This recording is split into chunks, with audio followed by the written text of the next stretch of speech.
Salve, salve, queridos ouvintes, sejam todos e todas muito bem-vindos, muito bem-vindas. Está começando mais um episódio do Acorde, o podcast das canções do povo. Aqui na edição a gente vai botar uma claque de palmas para esse slogan que ele merece, porque além dele merecer, claque de palmas é muito anos 60, né, gente? E hoje a gente vai mergulhar nos anos 50 e 60, como nunca antes se mergulhou na história da podosfera brasileira. Se alguém perguntar por mim, diga que eu sou o Lucas Stanislau, jornalista brasileiro, subdesenvolvido, tentando finalmente completar o salto para a modernidade. E quero muito barulho para meus companheiros de hoje. Recebam ela, que faz história em todo episódio, nossa historiadora, Dani Telles. Salve, Lucas, salve, Dorim, todo mundo que vai ouvir a gente nesse episódio sobre essa artista tão maravilhosa que tá ali entre os artistas que a trajetória acabou se confundindo com a própria trajetória da música e da cultura nacional aqui do Brasil. Muito bem, recebam ele também, o nosso David Brubeck, mentalista, músico e psicólogo, Lucas Dorim. Salve, pessoal, é um prazer estar aqui com vocês. Vamos ver se nesse episódio eu vou mudar algumas opiniões, já fazendo referência aí a um tema que vai ser comentado. Mas vamos ver, essa pesquisa tem me levado a mudar algumas opiniões. Pode ficar tranquilo que aqui ninguém vai te prender nem te bater, Dorim. Você pode mudar de opinião quanto você quiser.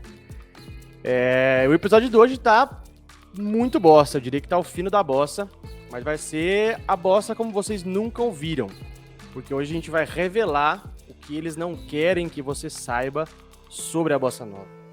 Hoje a gente vai derrubar o estereótipo construído pelas novelas do Manuel Carlos sobre esse gênero, e a gente vai debater se o banquinho e o violão estão mais próximos da revolução do que a gente imagina, será? Não sei, quem sabe? Não perca cenas dos próximos capítulos. Não, brincadeira, vai ser nesse episódio mesmo, gente. Então fica aí, daqui a pouco que a gente vai falar mais sobre isso. E poxa vida, finalmente a gente vai falar de Brasil no Acorde. E finalmente de uma mulher, né? E que mulher, que baita mulherão, queridos ouvintes. E por trás de todo esse perfil de musa, que na verdade só quer mesmo diminuir a importância dessa grande artista, teve muita luta e engajamento. Sem mais delongas, eu quero ver logo essa banda passar. Quem canta nesse episódio do Acorde é a fera Nara Leão, e a gente discute essa grande cantora brasileira logo depois dos informes da Rádio Rebelde. Não sai daí que a gente já volta.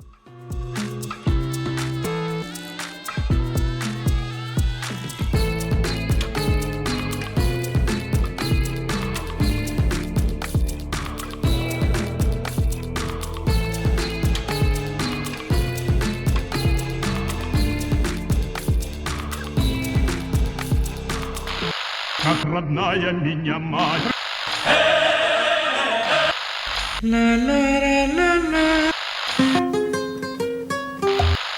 Aquí Radio Rebelde.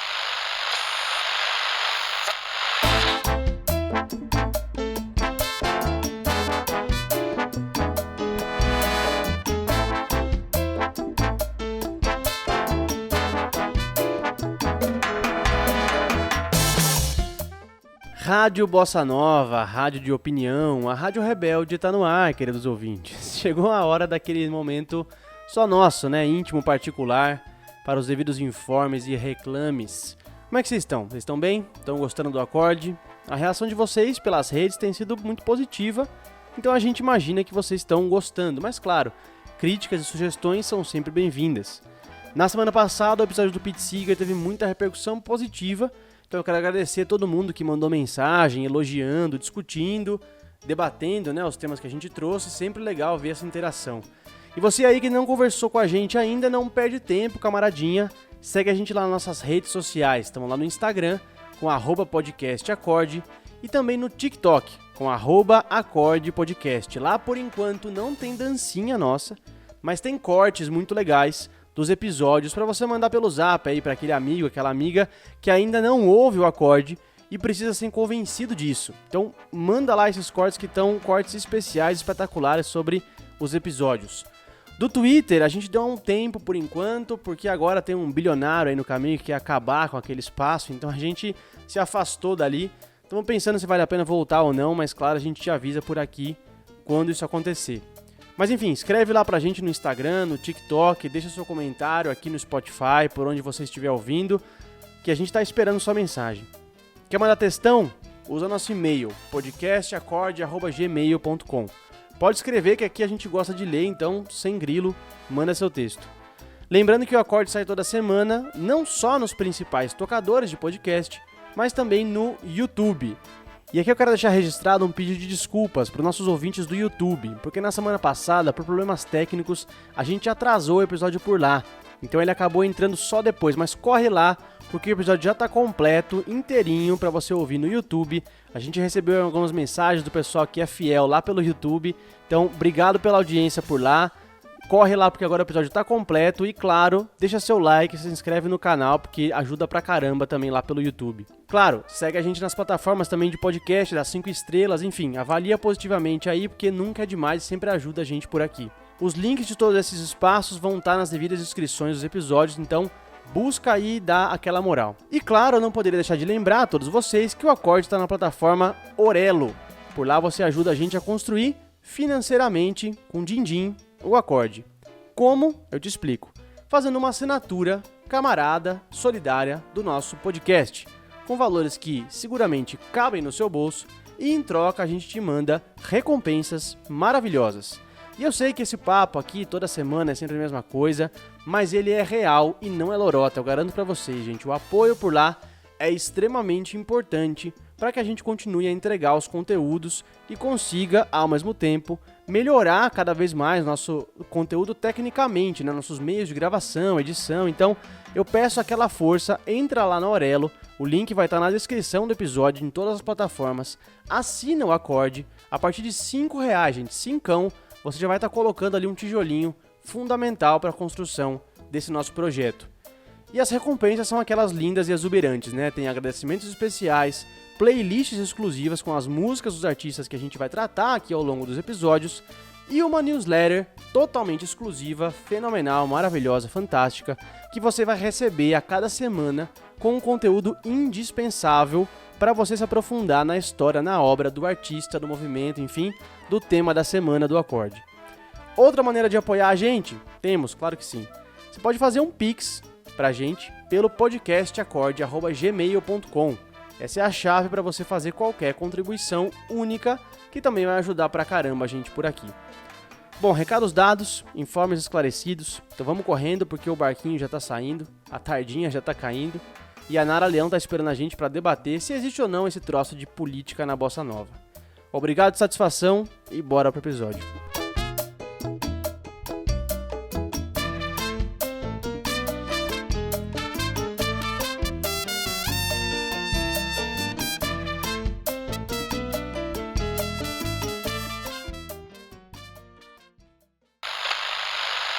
Muito bem, eu tô tão feliz que a gente vai gravar esse episódio, porque hoje a gente vai ter chance de discutir muita coisa importante aqui. Primeiro, como eu já mencionei, quebrar alguns mitos aí construídos em torno da Bossa Nova, que ajudaram a pintar esse gênero, esse movimento, como algo estanque, né? Algo que nasceu e permaneceu da mesma maneira que foi feito aí para exportação e que aqui dentro do Brasil é consumido, ou seria consumido, né, pela elite, algo para rico.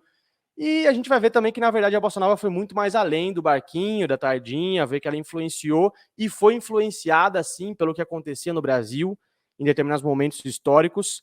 Segundo, a gente vai ver que antes de alguns medalhões que passaram para a história aí como o máximo de engajamento que a música brasileira poderia chegar, já existia muita gente produzindo muita coisa interessante, voltado para causas populares e, inclusive, diretamente para projetos de transformação social, mesmo antes do golpe militar de 64. Terceiro, me perdoem em formato da lista, mas é que eu gosto muito de lista. Terceiro, para poder passar em revista aí alguns momentos fundamentais da história do Brasil, vistos na perspectiva da música popular, né? Para lembrar que pode-se dizer muito de um período histórico observando a música que o povo está ouvindo naquele momento. E quarto, finalmente, para a gente discutir essa que talvez seja uma das vozes mais importantes da música popular brasileira. Sem brincadeira, como a Dani já mencionou, dá para contar mais ou menos a história das tendências da música brasileira passeando pela obra da Nara e também ver refletido ali nos posicionamentos dela os diferentes graus de maturidade política que a classe artística brasileira foi adquirindo, né, ao longo das décadas, com movimentos ali de mais radicalidade, depois de moderação, de indefinição em outros. Enfim, vai ter papo bom, muita polêmica boa também, como o Dorin já adiantou aí, mudanças de opiniões, conflitos. Mas para isso eu quero primeiro dar a ficha da Nara, para você que está chegando aqui e não sabe nem quem é essa figura. Nara Leão nasceu em janeiro de 1942 em Vitória do Espírito Santo. É engraçado, né? Porque para mim ela é muito carioca e eu achei engraçado descobrir que ela, na verdade, é capixaba, né? Enfim, ela foi uma cantora, intérprete, instrumentista, tocava um violão dos diabos, assim, tocava bem demais. E tinha uma voz única, né? Forte e suave ao mesmo tempo. Se é que isso é possível, né? Essa contradição, mas enfim, eu escuto a Nara assim, uma voz forte e suave ao mesmo tempo. E eu digo que ela foi tudo isso, né, gente? Porque infelizmente a Nara faleceu em 1989 e deixou aí 28 discos gravados, fora compilações especiais, enfim, uma baita carreira. Talvez você, querido ouvinte, deve conhecer a Nara pelo rótulo que mais colou nela ao longo dos anos, que foi o Musa da Bossa Nova, né? Que na verdade eu sempre achei meio caô essa história de musa, porque, a mulher cantava, tocava pra cacete, de repente ela é só uma musa, né? Como algo que não se mexe nem fala. Enfim, bem esquisito. Vamos debater isso aí também. Agora, a Nara, desde pequenininha, foi muito adiantada, né? Pela condição financeira da família, ela teve acesso a muita coisa, mas também pela própria curiosidade pessoal. Isso aproximou muito ela da música desde cedo, né? Pois é, Lucas, a família da Nara era, como você disse, uma família de classe média, né? O pai dela, o Jairo Leão, era um advogado bem-sucedido e tal, e eles se definiam como uma família classless, sem classe, mas não no sentido Glorinha Calil de sem classe, de deselegante, mas no sentido de que eles não agiam como uma família de classe média do período. As filhas, né, a Nara e a Danusa, que também é bem conhecida, elas não foram criadas para serem aquele estereótipo bela, recatada, do lar, né, para casar e tudo mais. A Nara ela teve uma educação mais livre. Aos 12 anos, por exemplo, ela começou a estudar violão, muito cedo, né? E numa época que as mulheres não costumavam aprender a tocar violão. O violão era um instrumento tido como masculino ou de classes menos abastadas do que a Nara e tudo mais. Desde muito jovem, a Nara participava dessas rodas de violão que rolavam na casa de nomes que depois passaram a ser super conhecidos, como o Roberto Menescal, que era, na época, um grande amigo dela, né? O Menescal conta, numa entrevista que ele deu para o Daniel Lopes Saraiva, que vai estar lá na descrição do episódio, a dissertação dele, que a Nara, desde muito jovem, era muito ligada em música, né? Ele diz assim: Nara, por exemplo, me ensinou jazz. Eu nunca tinha ouvido falar em jazz na minha vida. Ela falou: vamos ouvir um pouco de jazz? Ela tinha 12 anos quando falou isso. Jazz? O que é jazz? Ah, tem umas bandas aqui de jazz e tal. Então a gente começou muito a ouvir principalmente música americana por causa dos filmes. Com 16 anos, a Nara largou a escola. Ela dizia que tinha uma incompatibilidade com os professores e com o esquema exigido no colégio e tudo mais, e começou a estudar em casa com o aval dos pais. Ela foi, nessa idade, estagiária do Última Hora, que foi um jornal, enfim, super importante do período. E lá ela fez de um tudo. Ela chegou a traduzir horóscopo e fez uma primeira reportagem dela com a Denise Rocha de Almeida, Miss Flamengo. Ela chegou a frequentar aulas de desenho e até chegou a expor no 10º Salão Nacional de Arte Moderna. Mas o negócio da Nara, como a gente já adiantou e vai ver aqui ao longo do episódio, era música, né? Pois é, e a Dani citou a Nara ouvindo jazz desde criança, o jazz que foi uma das influências da bossa nova, né? E eu acho importante, antes da gente começar a tentar explicar os mitos da bossa nova, como ela foi sendo desafiada, como ela foi sendo desconstruída, dizer como é que esse gênero nasceu, o que ele representou para a música brasileira naquele momento, na década de 50, né?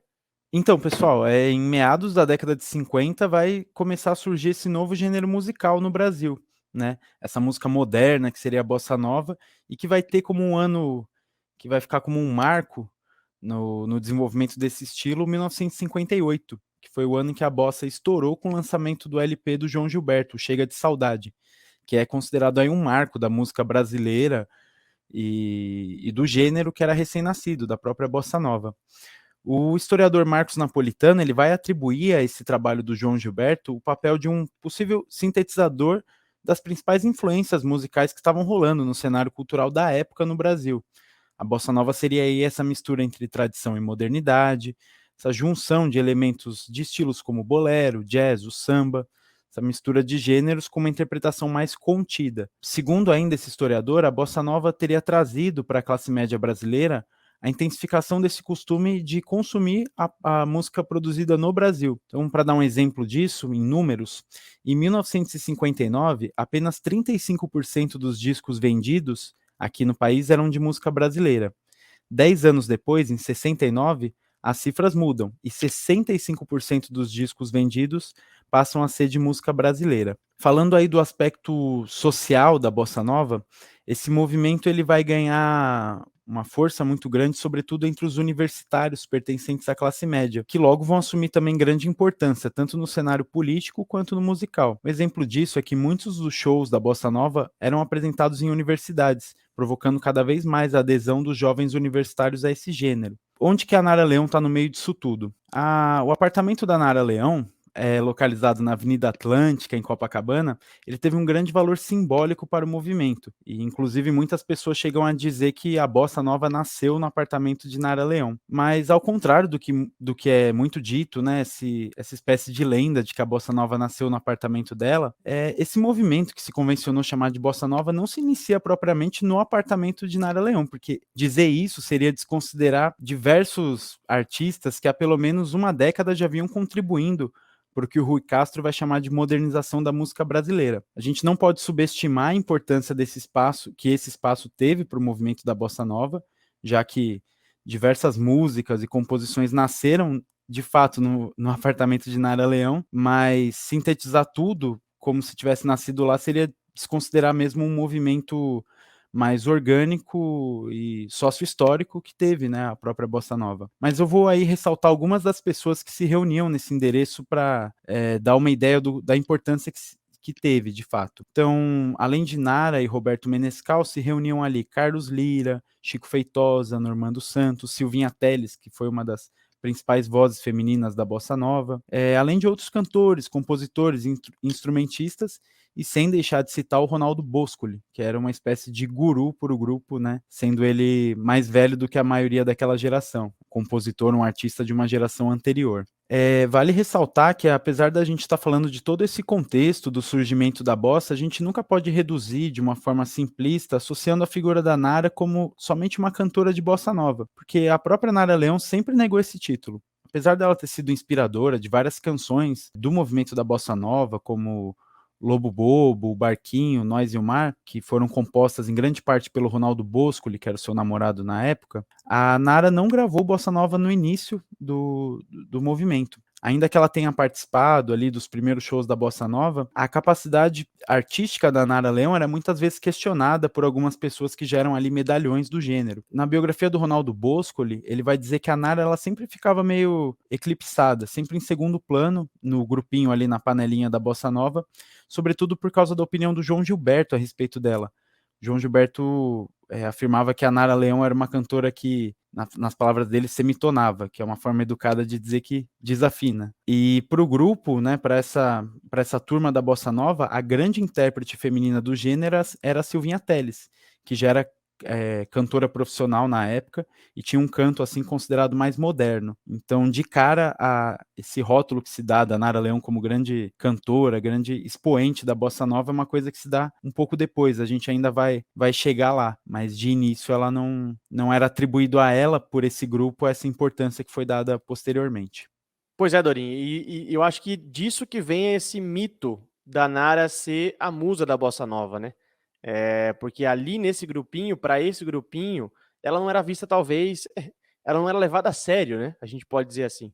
Ela era meio que um bibelô do pessoal ali e passou ali, colou esse rótulo de musa e, poxa vida, não importou o que ela fez ao longo das próximas 2, 3 décadas, que o rótulo ainda é associado a ela, né? Então vem daí essa lenda, esse mito, esse rótulo. De fato, ao longo do programa a gente ainda vai chegar num ponto de que essa valorização da Nara como cantora de bossa, ela vai se dar dessa época, né, sobretudo ainda influenciado nesse rótulo, ainda um pouco eclipsada por outros medalhões do gênero, mas ela vai ter uma valorização mais tardia também como grande intérprete de bossa nova. Sem contar que tem bastante de machismo nisso tudo, né? Acredito que ela era muito vista como namorada do Ronaldo Boscoli, né? Ele que era o grande nome, assim, e acabava ficando um pouco a reboque, um pouco à sombra, né? A figura dela ficava à sombra um pouco do Ronaldo Boscoli. Não sei o que a Dani viu sobre isso, chegou a ter alguma opinião a respeito disso. Justamente, é uma marca muito, muito forte, né, do machismo que a Nara sofreu, não só nesse momento de ser classificada como musa, mas ao longo da carreira, né, quando ela rompe também, que a gente depois vai avançar aí no episódio, vai falar sobre esse rompimento da Nara com essa primeira geração da bossa, ela também vai ser tratada como menor, como tendo uma opinião inferior à dos outros, um pouco um recalque, e vão tentar atribuir esse rompimento da bossa a uma traição do Bosco. Então é uma coisa bem complexa, bem complicada, que diz muito sobre a nossa sociedade, a sociedade da época e ainda hoje e tudo mais. Então, acho que esse título de musa da bossa tem muito de machismo. Ah, tem isso? Eu não sabia. O pessoal fala que ela rompeu musicalmente e politicamente com a bossa nova porque ela foi traída pelo Boscoli. Foi só um capricho de menina traída, então. Pois é, vai ter muito biógrafo falando isso, e que o Bosco traiu a Nara com a Maísa, numa turnê que a Maísa... Eu vou aprofundar lá pra frente, vocês vão ver. Tem um momento fatos e fotos, manchete, indo pros anos 60 da fofoca, assim. Tentamos fugir do estereótipo da novela do Manuel Carlos e não conseguimos, hein? Voltamos para isso. Talvez tenha um espectro rondando o nosso programa.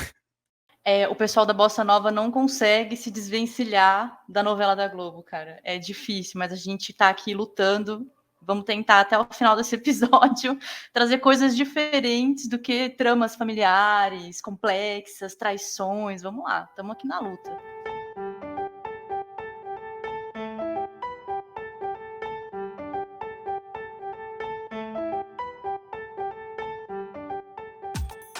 Eu queria falar justamente dessas quebras e rupturas, né? Porque apesar da quebra de barreiras musicais, dessa apresentação de novos padrões harmônicos, melódicos, que a bossa nova trouxe para a música brasileira, vai ser lá nos anos 60 que esse gênero vai começar a transitar por outros caminhos, com letras de conteúdos mais sociais, políticos, com a união mais forte com a música que se fazia nos morros do Rio de Janeiro, por exemplo, com o samba que se fazia lá, né? E também com outros estilos que acabaram sendo puxados ali pela necessidade de engajamento do período, né? Eu queria discutir com vocês como é que esse movimento aconteceu, se a gente pode chamar isso de um racha, né, na bossa nova, e por que a gente pode identificar claramente esse movimento, esse desvio na obra da Nara Leão. Acho que a gente pode falar de dois rachas da bossa, né? Um menos importante, mas que eu acho que é importante também citar aqui, e um outro mais fundamental, que é o que mais interessa pra gente. O primeiro racha foi ali em 1960, quando o Carlos Lyra, um senhor, intérprete, cantor e compositor da bossa nova e depois da bossa nova política, né, que merece um episódio do Acorde, enfim, ele discutiu com o Ronaldo Boscoli e resolveu pegar de volta 10 canções que ele tinha dado para o Boscoli. E disse que não era mais da turma da bossa nova, que agora ele era da turma do sambalanço. Assim, tem várias fofocas sobre o motivo desse rompimento, né? O mundo da música, como a gente estava falando aqui, tem muita fofoca. Eu acho que a que faz mais sentido, né, é uma que foi espalhada pelo Rui Castro. Ele disse que o Lyra tinha sido contratado para fazer o primeiro disco solo dele pela Philips e tinha ficado cansado de esperar o Odeon, que gravava o pessoal da bossa nessa época e tal, para que, tipo assim, tinham prometido para ele em 59 que esse disco ia sair, até então não tinha nem sinal disso acontecer, o Bosco também não ajudava, não se mexia, então ele resolveu falar assim, não vou mais gravar com o pessoal da Odeon. O que é importante é que, após esse afastamento, o Lyra acabou se aproximando de um pessoal muito mais ligado à esquerda, como o Odualdo Viana Filho, o Vianinha, o Chico de Assis, o Ferreira Goulart, entre tantos outros caras importantíssimos para a esquerda desse momento, né? Essa aproximação vai acabar dando na participação dele lá em 61 na criação de um negócio maravilhoso chamado CPC, Centro Popular de Cultura. Eu vou dar só um gostinho aqui do que foi o CPC, porque eu acho que a gente vai acabar fazendo um episódio inteiro para falar dessa experiência fundamental para entender o Brasil e tudo mais. O que foi, né? Como é que começou o CPC? Foi justamente a União Nacional dos Estudantes, que criou o CPC. Esse grupo tinha um monte de artistas engajados, músicos, atores, poetas, cineastas. Então, em várias frentes da cultura, esse pessoal estava atuando. Eles decidiram escolher o caminho do povo, né? Um conceito muito usado por eles, que eu acho que define muito bem qual que era a ideia do CPC, era o de arte popular revolucionária. Nesse conceito, o artista e o intelectual deveriam assumir um compromisso de clareza com o público, né? Ou seja, o famoso falar do povo para o povo com a linguagem do povo, né? Mas vamos voltar para a Nara para a gente entender essas movimentações todas, dessa transição nesse momento, né? Para a gente entender como que a Nara vai se aproximar desse pessoal e sair daquela turma lá de Copacabana, daquele apartamento, a vista para o mar e tal. Foi justamente nesse período que a Nara estava cada vez mais presente ali nos shows da Bossa Nova, mas a Nara ainda não tinha gravado nenhum disco como cantora de Bossa Nova, né?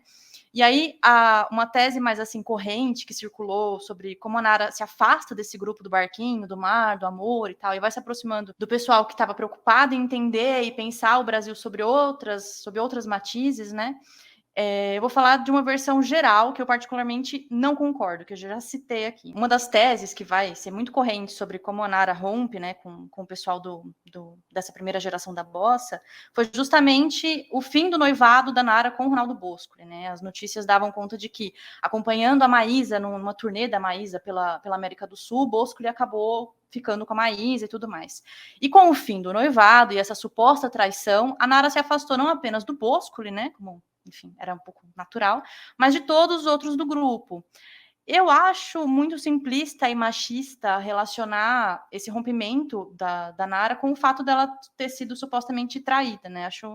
Acho uma tese muito estranha e tudo mais. Eu acho que foram outros motivos que levaram a Nara a se aproximar dos artistas mais ligados à esquerda. Mas vamos seguindo aqui o baile para a gente não perder o fio da meada, né? A Nara acaba se aproximando ainda mais do Lira, que já era um amigo dela e tudo mais, e começou a namorar o Rui Guerra. Os dois, o Lira e o Rui Guerra, enfim, um cineasta incrível, moçambicano, que se você não conhece, vale muito ir atrás, eu recomendo fortemente Os Fuzis, enfim. Voltando, os dois, o Lira e o Rui, eram do CPC da Uni. E eu nem preciso dizer que eles tinham uma visão muito diferente do que era propagado ali pelos medalhões, né, da Bossa Nova. Em 62, a Nara foi convidada pelo Vinícius de Moraes e pelo Carlos Lira para participar da peça Pobre Menina Rica, que era um espetáculo que fazia uma crítica social bem interessante, assim. A peça, rapidamente, assim, né, conta a história de uma menina rica, que era interpretada não à toa pela Nara, que se apaixonava por um morador de rua. Enfim, tem uma compilação das músicas da peça no Spotify, que tá cantada pelo Lira e pela Dulce Nunes, que foi gravada lá em 64 pela CBS, que vale super a pena conferir, assim. Enfim, o racha da bossa que mais nos interessa aqui não é aquela lá primeira que eu falei do Lira, porque ele queria ter gravado o disco e não gravaram e tudo mais. Mas sim essa dos anos 62 e 63, mais ou menos, onde duas linhas se firmam. Uma linha jazzística e uma linha nacionalista. A primeira continuava com os temas cantados desde o início ali da Bossa Nova, o amor, o sol, a flor, o mar e tudo mais. Já a segunda tinha uma letra mais engajada e criticava o estado de coisas no Brasil, cantava, enfim, as mazelas do povo e tudo mais. E nesse rolê todo, a Nara, que já estava mais alinhada com o pessoal da esquerda, acabou sendo convidada para gravar o seu primeiro LP, a convite do Aloysio de Oliveira, da gravadora Elenco. E aí, contrariando todas as expectativas, a Nara gravou sambistas, como os gigantes Cartola e Zequete. Essa linha nacionalista da Bossa Nova foi classificada pelos críticos musicais da época, e essa classificação acabou reverberando na historiografia posterior, como engajada. Antes desse LP, a Nara já tinha gravado uma pequena participação no LP Depois do Carnaval, em 62, do Lira.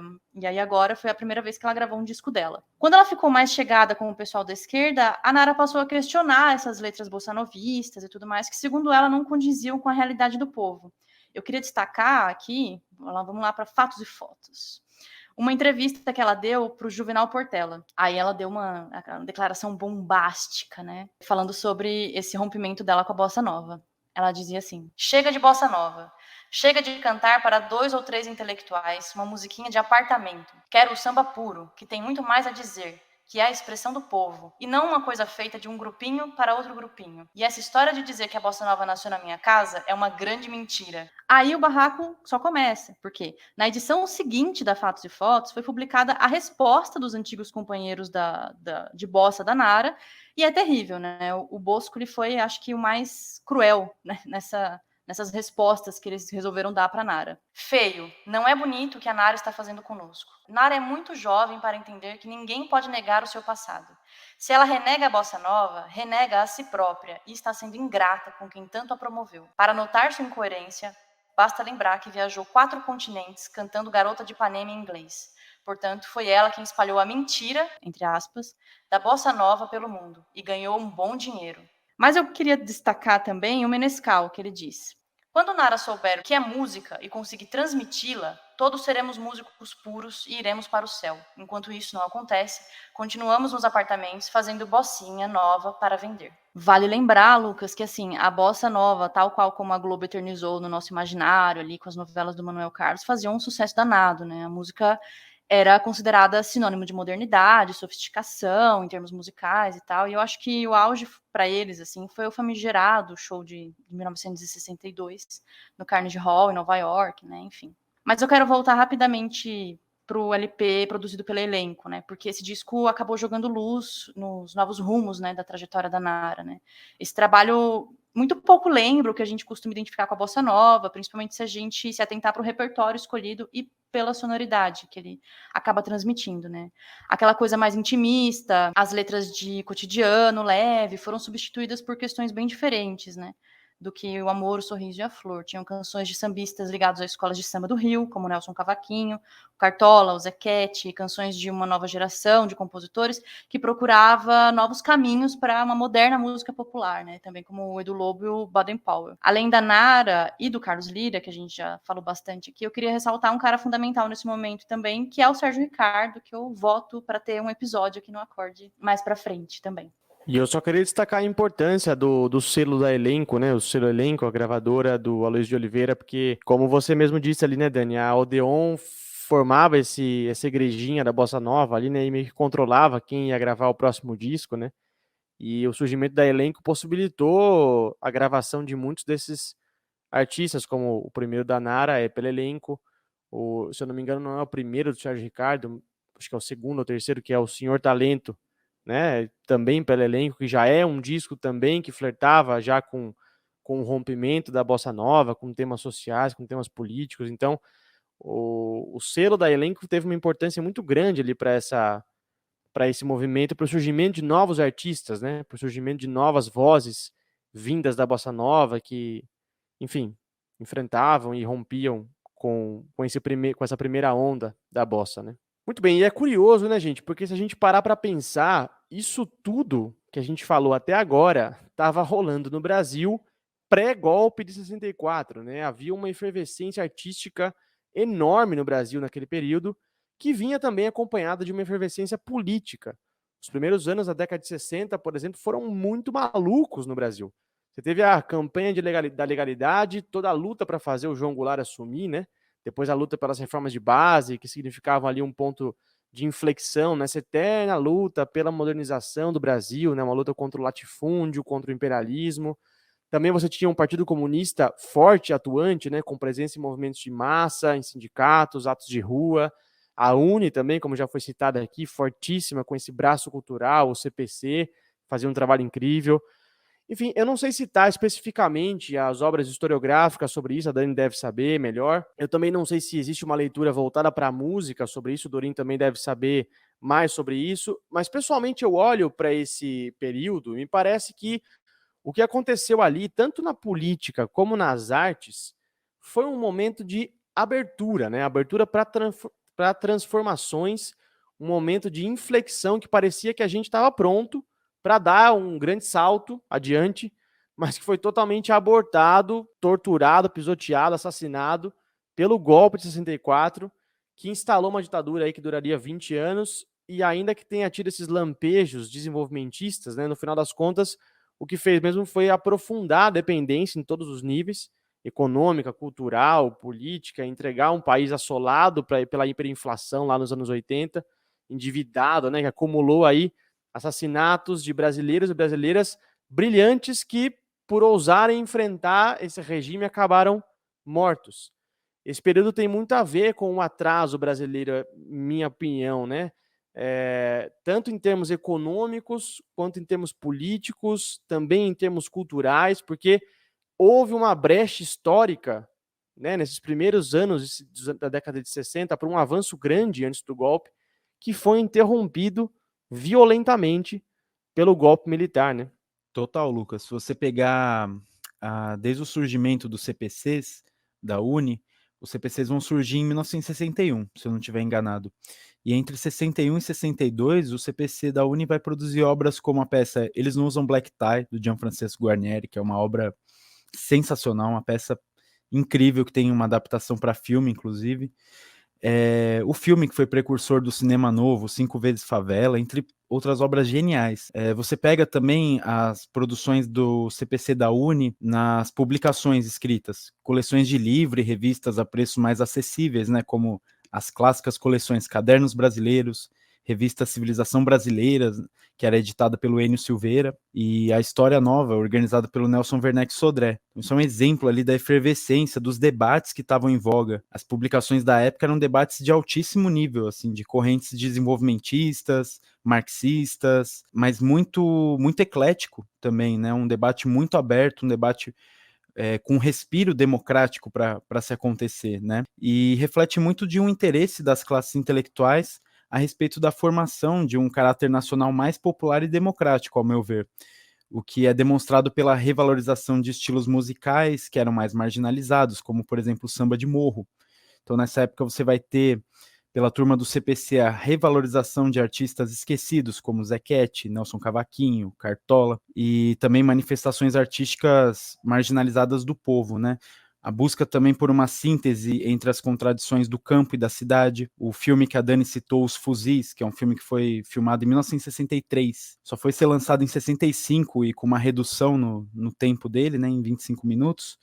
Os Fuzis é um filme que, assim, dá para tirar uma tese, dá para tirar teses, assim, sociológicas a partir de Os Fuzis. Eu acho, na minha opinião, um dos melhores filmes nacionais já feitos, assim. E Os Fuzis, na minha opinião, é uma das obras desse período, assim, do pré-golpe militar que melhor representa os principais debates da sociologia e dos rumos a encruzilhada que o Brasil estava ali, né, entre os rumos que deveria se tomar, o povo, o governo. Então eu acho que é realmente uma efervescência, assim, incrível que vai ser brutalmente interrompida ali pelo golpe. Não, Dorinho, eu tô total de acordo, assim, com você. Eu acho que é um momento chave mesmo e muito crucial, assim, da nossa história, né? A própria Nara, ali, na opinião na peça, né, ela vai falar sobre... Ela disse, teve uma coisa que eu descobri, que todo mundo descobriu, que o Brasil era o que a gente fazia dele. Era uma verdade trabalhosa, mas era verdade. Eu queria só voltar um pouquinho para falar desse momento, né? Porque a bossa nasce um pouco antes dessa efervescência do CPC e tudo mais, né? Vou retroceder um pouquinho só para tratar um pouco desse contexto, né? Da modernização da música, né? Que também vem nesse bojo da modernização de um país, né? O governo do JK, do Juscelino Kubitschek, ali de 56 a 61, para a gente falar desse contexto do surgimento da bossa, né? Foi marcado pelo programa de metas, o famoso 5 anos em 5, que a gente viu na escola e tudo mais. E por essa promessa de um grande desenvolvimento do país, pelos avanços na industrialização e tudo mais. Esse contexto contribuiu para criar em amplos setores da população um certo otimismo em relação à modernização da sociedade brasileira, né? Daí eu acho que a gente pode somar a esse sentimento a mobilização de importantes intelectuais nacionalistas mesmo ao redor do Instituto Superior de Estudos Brasileiros, o ISEB, né? Que estavam ali empenhados em produzir conhecimento nessa chave desenvolvimentista do Kubitschek e tudo mais. O problema, gente, é que apesar desse sentimento otimista, né, em relação ao desenvolvimento do país e tudo mais nos anos 50, esse sentimento vai acabar encontrando os entraves típicos do capitalismo dependente, né? Enfim, nem tudo a gente pode, mais ou menos é essa ideia. A gente vai acabar se encontrando com setores muito retrógrados da sociedade brasileira, como a burguesia que pouco tinha de nacional, né, com o imperialismo norte-americano e mesmo com as nossas raízes, os nossos problemas mais profundos, né. O Sérgio Buarque de Holanda, por exemplo, que é um brilhante intelectual brasileiro, vai escrever que no Brasil, onde imperou desde os tempos remotos o tipo primitivo da família patriarcal, o desenvolvimento da urbanização ia acarretar em um desequilíbrio social cujos efeitos permanecem vivos até hoje. Então a gente acaba entrando nos anos 60 cheio de sonhos, com um projeto de governo que parece abraçar esses sonhos, né, abraçar essas vontades e tudo mais, que a gente estava falando, que o Lucas trouxe, das reformas de base, a reforma agrária, toda uma ideia de nós podemos, né, construir um Brasil melhor e tudo mais. Estou falando aqui do Jango, né? Parecia que esses avanços estavam literalmente na esquina, mas essas forças ocultas, que não são tão ocultas, trabalharam arduamente para que tudo isso fosse ceifado, né? E ceifado mesmo, assim, não é uma metáfora. A gente vai ser morto, torturado, exilado, impedido de cantar, encenar, escrever, enfim. é realmente um golpe duríssimo no tudo que a gente podia ser, né? É bem triste mesmo esse momento.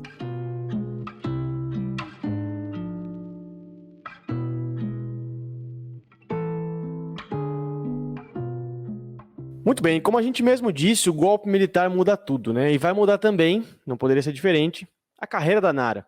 E não é gratuito que, logo no primeiro disco dela, lançado justamente em 64, no ano do golpe, ela já aparece ali bem distante do que era a bossa nova, respondendo ali talvez a um momento histórico, né? Que empurrava a classe artística para algo, para uma tomada de posição, né? Além disso, é em 64 e 65 também que a Nara, de fato, vai se jogar de cabeça ali em várias iniciativas engajadas, né, no mundo das artes, não só na música. Ela também vai para o teatro com apresentações verdadeiramente históricas que dialogavam muito com o período que o Brasil vivia, com uma forte carga política e social, né?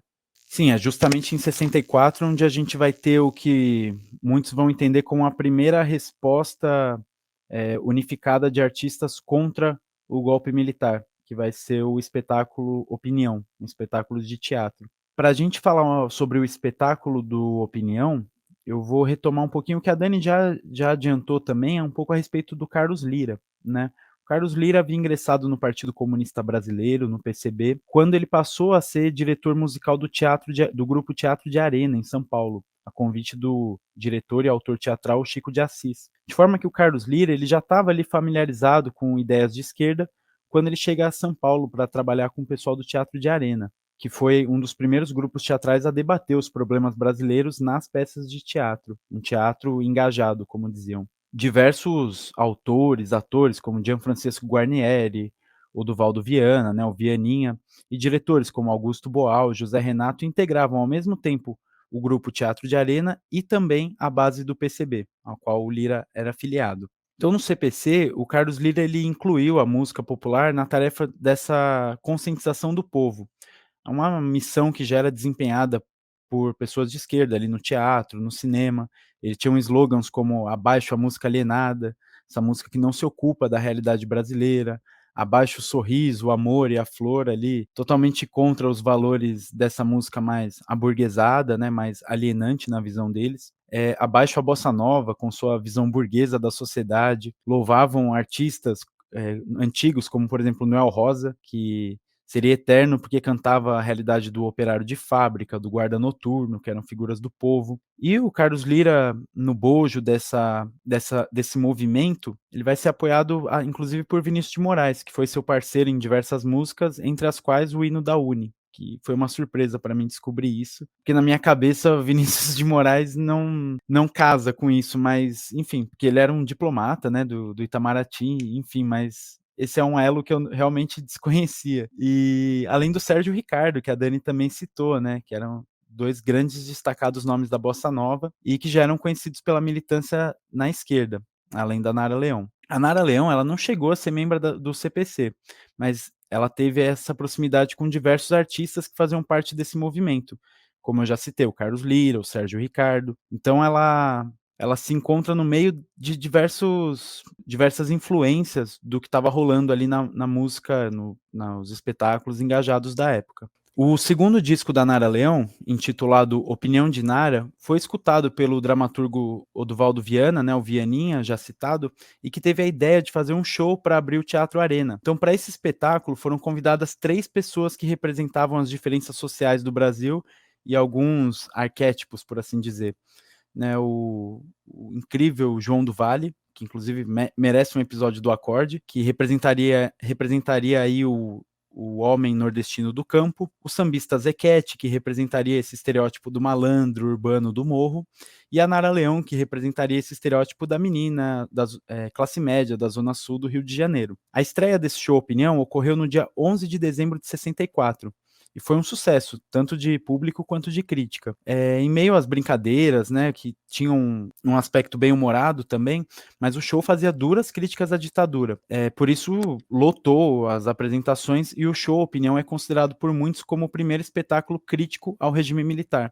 Como foi citado, é considerado por muitos como a primeira resposta contundente de artistas contra a recente ditadura militar, né, que havia sido instaurada no mesmo ano. O texto desse espetáculo era baseado na vivência dos 3 participantes, dos 3 personagens, falando sobre os diferentes cotidianos, narrando suas vivências e as trajetórias de cada um, trazendo informações sobre problemas sociais que eram desconhecidos da maior parte da classe média brasileira, que era, de fato, o público que frequentava a peça. Em poucas semanas, mais de 25 mil pessoas assistiram o espetáculo no Rio de Janeiro. Já no início de 65, apresentando problemas na voz, a Nara Leão ela precisou abandonar esse show e partiu então a ideia de fazer uma viagem pelo Brasil para conhecer a música de outras regiões. E para ocupar o lugar dela, ela sugeriu a jovem cantora Maria Bethânia, ainda não tão conhecida quanto viria a ser, que a Nara havia conhecido em uma viagem à Bahia. Após ter os problemas na voz temporariamente resolvidos, a Nara ela aceita o convite feito pelo diretor Flávio Rangel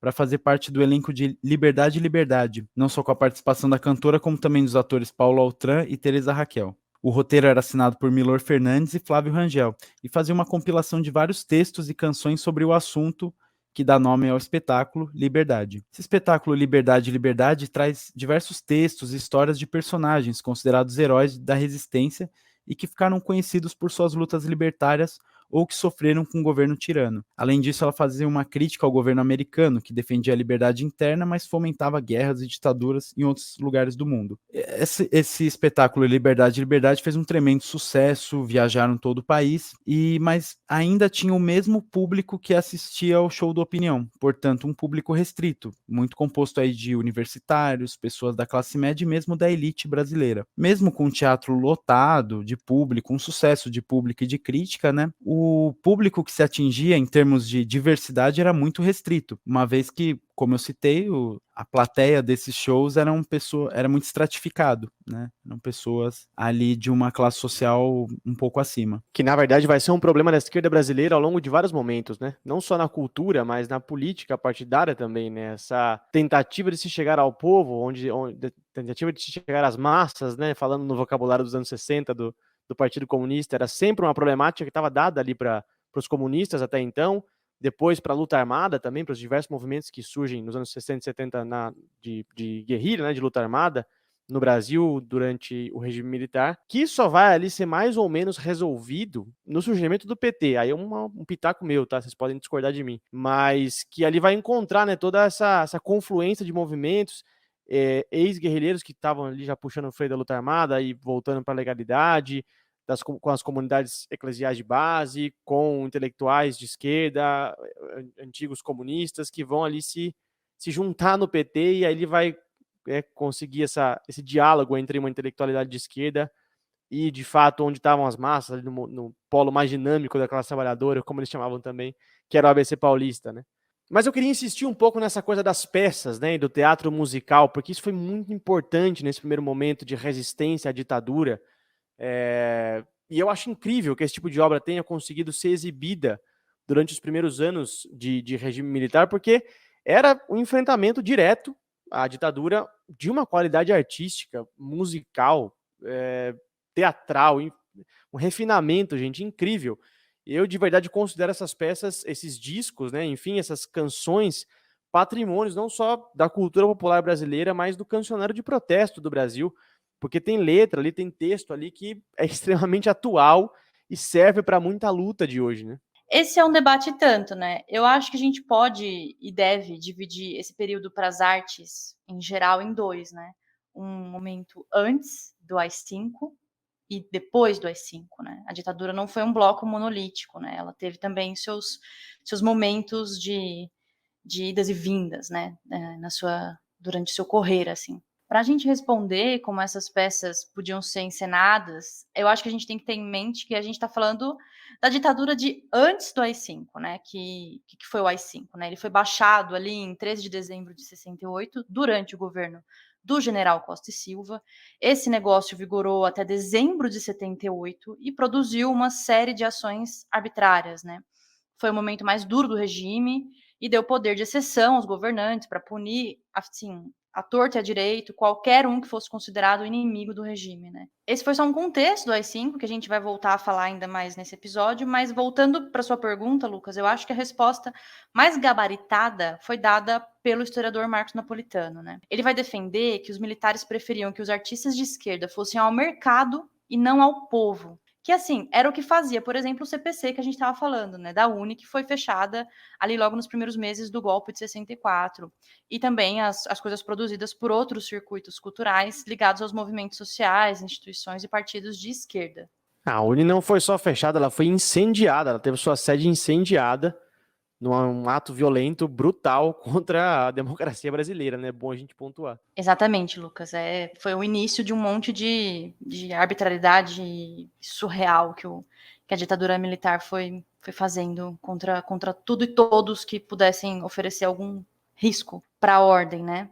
Segundo Napolitano ainda, essa sensação de uma hegemonia cultural da esquerda entre 64 e 68 é uma ideia muito plausível, assim, como a gente estava falando. O Dorin levantou um monte de obra aqui que foi feita nesse período, do cinema, de música, de peça de teatro. Então, realmente foi um momento de efervescência, né? Porque junto dos circuitos massivos e mercantis da cultura, os artistas de esquerda passaram a ser muito, muito valorizados comercialmente e legitimados socialmente, né? O que não é pouco. Essa legitimação, por exemplo, para a antropóloga Santuza Cambraia Neves, ela vai dizer que foi uma espécie de escudo para esses artistas, né? Porque prender um artista popular podia gerar uma repercussão desagradável com a população, né? Em especial essa classe média que o Dorin estava dizendo aqui, que era o público majoritário dessas obras, que num primeiro momento, claro, vale aqui destacar, deu muito apoio ao governo militar, né? Boa parte desses setores de classe média acabou apoiando, sim, o golpe. Não podemos esquecer, né? Só para dar um exemplo, a peça Liberdade, Liberdade, que o Dorin estava aqui explicando para a gente como que rolou, qual que era o contexto e tudo mais, que a Nara participou, por exemplo, não sofreu censura. O autor e diretor, o Flávio Rangel, ele chegou a dizer o seguinte: se continuarem permitindo peças como Liberdade, Liberdade, vamos acabar caindo em uma democracia. Essa frase deixa explícito que a censura ainda não havia cerceado a cultura, né? Mas, como eu disse, esse momento não vai demorar para chegar. O clima vai ficando tenso e a gente vai acabar encontrando aí no caminho, a cultura vai encontrar no caminho um belo de um AI-5, né? Muito bem, mas eu queria voltar para discutir um pouco mais a Nara, né? Porque ali, nesses primeiros anos de ditadura, é quando a Nara grava talvez o que seja a tríade de discos mais importantes do ponto de vista político, de engajamento da obra dela, né? Ela grava o primeiro, Nara, que é pelo selo da Elenco, ela grava a Opinião, de Nara Leão, e depois ela grava o Canto Livre, né? Esses três primeiros discos que são os mais voltados às causas sociais, os mais engajados, são uma tríade política da Nara, digamos assim. E esse engajamento não ia ficar barato, né? Ainda que o regime ainda não tivesse tão fechado, a repressão ainda não fosse tão brutal como viria a ser depois do AI-5, esse engajamento rendeu problemas para a Nara, ela chegou a ser ameaçada de prisão, inclusive. Justamente, Lucas. Ali no ano de 1966, a manchete publicada pelo Diário de Notícias vai trazer como título: Nara é de opinião. Esse exército não vale nada. Uma entrevista na qual a cantora defendia um civil no poder, pois, nas palavras dela, os militares poderiam entender de armas, mas de política não entendiam nada. Eu vou sublinhar aqui alguns trechos dessa entrevista, na qual a Nara dizia, por exemplo, que deviam extinguir o exército, porque, nas palavras dela, gasta-se muito dinheiro com ele, quando na realidade o Brasil precisa mais de escolas, professores, técnicos e hospitais. Bom, não é de se espantar que essa entrevista não tenha sido bem recebida pelos militares, sendo que alguns setores das Forças Armadas defendiam já a prisão imediata da cantora, tendo em vista que, além das opiniões dela, ela era cunhada do Samuel Weiner, jornalista e dono do jornal Última Hora, que estava exilado em Paris. Foi exilado em Paris logo após o golpe, considerado inimigo do governo golpista. Por outro aspecto, também já havia forte documentação contra a cantora no Ministério da Justiça. Com toda a repercussão aí dessa entrevista, a Nara chegou a ser aconselhada pelo Ferreira Goulart a não dar novas declarações. O pai dela chegou a ser chamado ao Palácio Duque de Caxias, onde ficava o Ministério da Guerra, para dar esclarecimentos ao chefe do gabinete, o ministro Mário Andreasa, que tentou convencer o pai da Nara a fazer a filha desmentir a entrevista, demonstrando aí um exemplo da sociedade patriarcal que ainda imperava no Brasil muito forte, né, no qual o pai é chamado para dar esclarecimentos a respeito do que a filha falou e fazer com que a filha demova da da opinião e desminta o que falou publicamente. Mas o pai dela se recusou a fazer isso. E a Nara achava aquela reação toda dos militares um exagero. Ela chegou a receber apoios e solidariedade de diversas pessoas, mas o fato é que a Nara foi a primeira artista a falar abertamente o que, na verdade, muitos pensavam sobre o regime, gerando uma reação em cadeia, tanto a favor da ditadura quanto contra. Cabe mencionar que, inclusive, o Carlos Drummond de Andrade chegou a fazer um poema dirigido ao Marechal Castelo Branco, que eu acho um pouco... Tô citando aqui pela curiosidade, mas parece um pouco inocente até, devido à proporção das coisas, né? Parece uma iniciativa um pouco voluntarista e inocente demais, a gente tendo em vista do grau que as coisas vão tomar pós AI-5, né? Como se algumas estrofes aí de um poeminha iam demover o Marechal Castelo Branco, né? Mas, eu acho, talvez ele tenha tentado falar a linguagem meio simples dos general, não sei, coitado, né? Meio bobinho mesmo o verso. Mas, por fim, o ministro da Justiça, o Mendes Sá, considera... Mas recitem os versos que os ouvintes querem saber agora, o que dizem esses versos, gente? O que o Drummond falou para soltar a Nara, para não prender a Nara, pelo amor de Deus. Eu também quero saber. Bom, eu não tenho acesso aqui ao poema completo, mas eu sei que a última estrofe dele diz assim, ó: meu ilustre general, dirigente da nação, não deixe nem de brinquedo que prendam Nara Leão. Tá aí. Mas nem de brinquedo. Parece assim, rosas são vermelhas, violetas são azuis. Nesse momento, os fãs de Drummond pararam de ouvir o episódio. Não, eu sou a maior fã de Drummond, eu sei que o Drummond não é isso, eu acho. Enfim, eu espero que ele esteja fazendo uma brincadeira, sei lá. Vamos gerar reações coléricas nos nossos ouvintes mineiros, hein?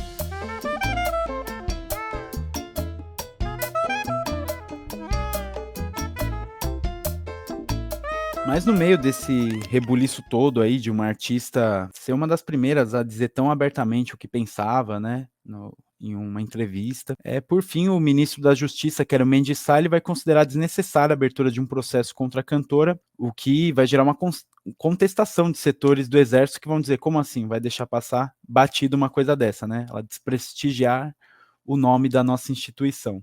E para ele, o exército entrar num processo contra a cantora seria prejudicial à própria imagem do regime, pois a Nara estava passando por um momento de grande popularidade e ainda havia uma tentativa por parte de amplos setores do regime militar de passar uma imagem minimamente democrática, o que vai tudo por água abaixo depois do AI-5, mas ainda havia-se algum apego ao mínimo de institucionalidade. A Nara, nessa época, foi contratada pela TV Record e participava de diversos programas na emissora.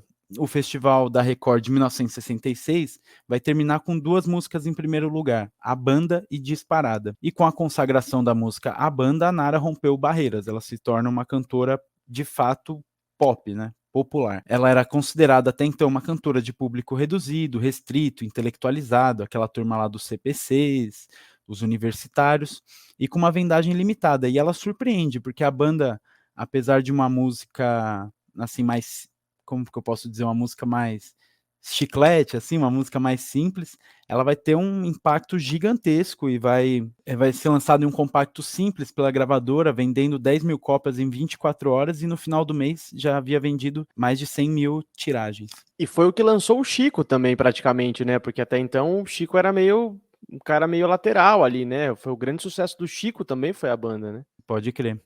Eu dei, assim, minha opinião sobre a banda, dando uma desmerecida, assim, na música, mas, assim, opinião 100% minha, né? Mas é que era uma música comparado com o alto grau que tinham os artistas que se apresentavam no Festival da Record, é uma das musiquinhas, eu acho, assim, uma das mais fracas, não sei o que vocês acham. Tô contigo, acho meio chato, que me desculpe, Chico Buarque não era Leão, mas acho a banda uma música bem chata, comparado com Disparada, gente, interpretada ali pelo Jair Rodrigues, não? Nesse festival, Se não me engano, sim. Disparada do Geraldo Vandré com Théo de Barros, interpretada pelo Jair Rodrigues, numa interpretação histórica, canônica, assim, da música brasileira. Disparada é muito mais música que a banda, vamos me desculpar. Tem até uma entrevista que uma vez o Chico deu pro pessoal do Pasquim, aquelas entrevistas que eles faziam tomando uísque, assim, né? Então reinava uma sinceridade meio quase absoluta, assim. E os caras do Pasquim viram pro Chico e falam: puta, eu acho a banda uma merda. E falam assim diretamente pro Chico: Chico, posso te falar uma coisa? Eu não suporto aquela música banda, essa é a pior música. Aí o Chico dá risada, assim, sai um pouco pela tangente. Mas era uma opinião meio comum, assim, porque eu acho que a música foi tão estourada na época, né? Ela fez tanto sucesso que devia ter tocado até cansar, assim, né? Deve ter tocado até cansar nas rádios, né? Não, total. Eu acho que comparado com Disparada, a banda é uma música bem menos interessante. Mas hoje mesmo eu tava conversando com o Lucas antes do episódio, né? E falei assim, poxa, eu li em algum lugar, e acho que foi alguma tese da escola de música da Unicamp, se eu não me engano, depois eu posso checar, que o cara fazia uma leitura diferente da banda. Ele falava que a banda, na verdade, era uma música um pouco nostálgica do período antes da ditadura. Então, era uma coisa meio, ai, como era bom antes e como tá ruim agora. Não sei, eu fiquei pensando, assim, eu fiquei meio, como é que eu falaria? Fiquei um pouco, fiquei pensativa se eu não gosto tanto da banda, assim, ou se eu posso passar a gostar um pouco mais da banda, não sei. Nossa, mas é incrível essa teoria, que seria tipo o resgate de uma certa inocência perdida, assim, né? Nessa Exato, chave. tipo isso. É, entendeu? Tudo pode ter um novo olhar. Eu gostei desse olhar. Depois eu vou colocar no. A gente pode colocar na descrição do episódio essa tese. Eu vou achar aqui certinho, pra gente não deixar vocês sem referência. Mas voltando, assim, né? Esse clima vai ficando tenso, né, Dorin? Como a gente tava comentando. E aí chega, finalmente, infelizmente, o AI-5, né? Como a gente já comentou agora há pouco, foi essa resposta do regime militar para toda a crise que a ditadura estava enfrentando ali em 68, né? Isso porque tinha muita mobilização de estudantes, trabalhadores, artistas, intelectuais. E a isso também a gente pode acrescentar o acirramento da estratégia de parte da esquerda pela luta armada, né? O AI-5 foi instaurado para exterminar a articulação da luta armada, das mobilizações estudantis, enfim, de toda e qualquer manifestação e mobilização que pudesse atingir a espinha dorsal do regime militar, né? Em 68, por exemplo, a Marcha dos 100 mil conseguiu juntar milhares de pessoas e artistas contra a ditadura. E aí a gente vai ter essa virada, né? Após o decreto do AI-5, diversos artistas deixaram o país, né? Ou porque foram obrigados pelo governo, literalmente, ou por estarem sendo ameaçados mesmo, assim, de prisão, né? E aí o que acontece, né? Os artistas que até então não teriam sofrido tanto, né? Uma repressão forte, começaram a perceber uma mudança, né? Como aconteceu, por exemplo, com o Gilberto Gil e o Caetano Veloso, que foram exilados em 69, e com o Chico, que foi convidado, entre muitas aspas, a sair do país também ali em 69, né? A Nara, na época, ela estava casada com o cineasta Cacá Diegues, né, que era considerado subversivo pelos militares e tudo mais, e também partiu para o exílio e acabou saindo do Brasil nesse período. Vou dar esse contexto, né, de como eles tomam essa decisão tão difícil, né? O Cacá Diegues já tinha ido ao DOPS, né, o Departamento de Ordem Política e Social, para dar depoimento, e tanto o Gil quanto o Chico escutaram durante os depoimentos que eles estavam dando ali no DOPS, que os militares queriam prender a Nara, eles tinham uma obsessão pela Nara Leão. A Nara era considerada pelos militares como uma das líderes da música de protesto. E as opiniões dela sobre o regime, como o Dorin trouxe aquela entrevista que ela fala que os militares não servem para nada e tudo mais, incomodavam e muito os militares. Então, infelizmente, com essa maior repressão e perseguição aos artistas, não era tão seguro ficar no Brasil, né? Por isso que no fim ali de 1969, a Nara e o Cacá partem para esse autoexílio em Paris, onde acabaram ficando até abril de 71. E é interessante, né, que hoje a gente sabe que o governo fiscalizava todos os passos da Nara, né? A gente pode ter acesso a esses documentos que até pouco tempo atrás a gente não podia ter acesso. O pesquisador Daniel Lopes Saraiva, ele encontrou no Arquivo Nacional vários documentos que citavam a Nara, às vezes narrando atividades diárias assim que ela exercia, ou relacionando ela a grupos de artistas considerados comunistas, subversivos, toda essa retórica dos militares, né? Em um arquivo confidencial do Serviço Nacional de Informação, o SNI, o nome da Nara aparece algumas vezes num documento de 14 de outubro de 1970, cujo assunto era Curso de Cultura Brasileira no Museu de Arte Moderna. A parte do documento que se refere a Nara tem 2 páginas, é grande, e eu queria só destacar algumas dessas acusações ou observações que os militares faziam da Nara, do SNI, né, que o SNI fazia da Nara, para dar uma ideia do que estava rolando, qual que era esse clima nesse momento. Ela era considerada como uma das principais ativistas de um grupo filocomunista que está atuando nos meios culturais com o objetivo de influenciar a opinião pública através de músicas de protesto, propagando subliminarmente a revolta e a subversão. Outra observação que eles faziam dela. Em entrevista ao DN, em 11 de março, fez veementes ataques à censura, dizendo que os censores são, na realidade, analfabetos, e os que sabem ler têm no máximo curso primário. Pretende realizar, juntamente com outros, o Festival da Canção Universitária, orientando em termo de protesto a atuação do governo. Isso aqui é muito bom. Faz parte do grupo que está deturpando a verdadeira finalidade do teatro municipal, transformando em um palco de subversão. Juntamente com Rogério Duarte, foi ao Galeão receber o ator e produtor cinematográfico francês Jean-Pierre Léon, comunista atuante que veio realizar um filme no Brasil. Gente, é meio surreal a gente rir, mas o riso é de desespero. Mas foi isso que a Nara e a grande maioria dos outros artistas que foram poupados, né, por assim dizer, nesse primeiro momento do governo ditatorial, acaba encontrando ali quando o AI-5 é decretado, né? Antes de partir para o exílio, a Nara continuava, claro, óbvio, se opondo ao regime, mas passou a evitar declarações tão polêmicas, né? Em agosto de 69, em entrevista ao Pasquim, que a gente ama o Pasquim, a gente já citou aqui o Pasquim, a Nara confessou sua vontade de parar a carreira. O entrevistador pergunta para ela sobre a necessidade de liberdade para a criação, né? E a Nara, afiadíssima, respondia assim, que sem liberdade seria impossível fazer música, cinema, profissões que para ela falavam para o outro. E estar impedida de dizer algumas coisas impossibilitaria a difusão da arte e das ideias. Um pouco antes de partir para o exílio, a Nara acabou se aproximando dos baianos, né? Um episódio que eu acho que vale dar uma pincelada aqui. O Caetano, o Gil, Bethânia e tudo mais. Segundo o historiador Daniel Lopes Saraiva, essa aproximação se deu por uma espécie de afinidade crítica, né? A Nara chegou a encomendar algumas canções do Gilberto Gil e do Caetano Veloso, e o empresário deles, o Guilherme Araújo, convidou ela para participar do disco Manifesto do Movimento, né, que veio a ser o clássico disco Tropicália. E, em algum sentido, o disco da Nara de 68, de fato, incorporava, principalmente por conta da atuação do Rogério Duprá, né, algumas diretrizes sonoras da Tropicália e tudo mais. Mas eu acho que essa influência da Tropicália, da Nara, meio que fica por aí, assim. Eu não acho que ela também tem um envolvimento tão contundente com a Tropicália. Não sei o que vocês pensam.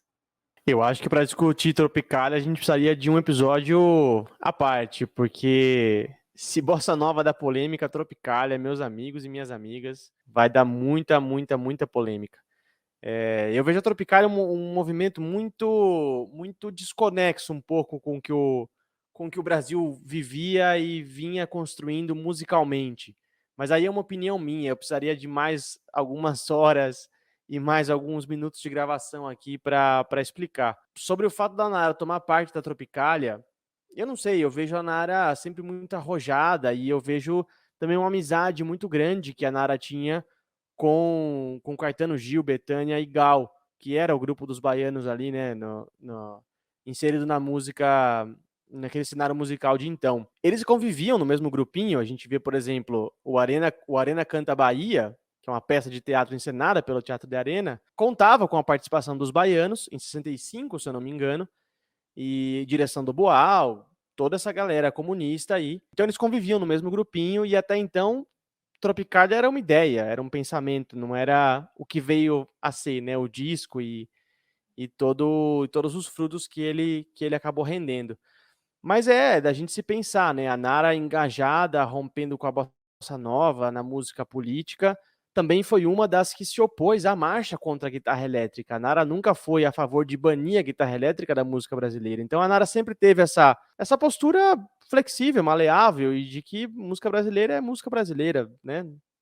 Acho que a Nara não é nem jogar em dois times, eu acho. Eu acho que a Nara nunca foi muito preto no branco, nem lá nem cá. Ela conseguia um pouco flutuar, assim, entre vários movimentos e estéticas e tal. Até porque, diferente de outros cantores que a gente até fez episódio aqui no Acorde, a Nara nunca foi filiada a um partido, por exemplo.